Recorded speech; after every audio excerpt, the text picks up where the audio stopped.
Je voudrais ici dire, en ce deuxième jour du 15e congrès des élus départementaux et régionaux, dire toute ma satisfaction d'y avoir participé.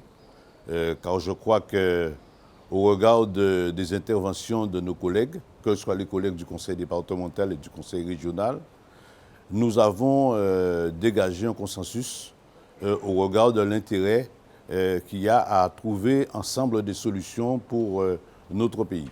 C'est-à-dire au regard des problématiques qui ont été évoquées, celle du cancer du chômage, la problématique de la jeunesse avec les problèmes de drogue et des problèmes de violence, le problème du vieillissement de la population guadeloupéenne, ainsi que les problèmes du développement endogène.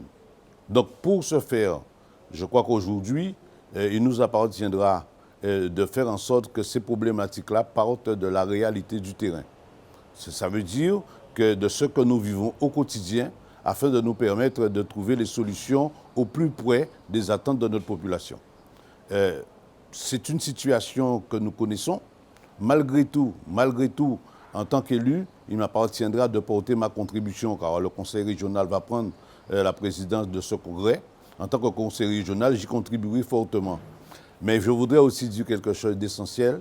Pour que nous réussissions, il nous appartiendra de mettre le peuple guadeloupéen au cœur du dispositif, c'est-à-dire au cœur de la réflexion à travers des contributions, d'échanges avec elles, c'est-à-dire de faire en sorte que nous puissions leur expliquer un certain nombre de choses et leur faire comprendre qu'il y a lieu que c'est à partir d'eux que nous allons trouver les solutions et qu'ils seront partie prenante des solutions. La contribution aujourd'hui qui a été celle de Pierre-Yves Chicot cadre de façon parfaite avec l'attente des Guadeloupéens.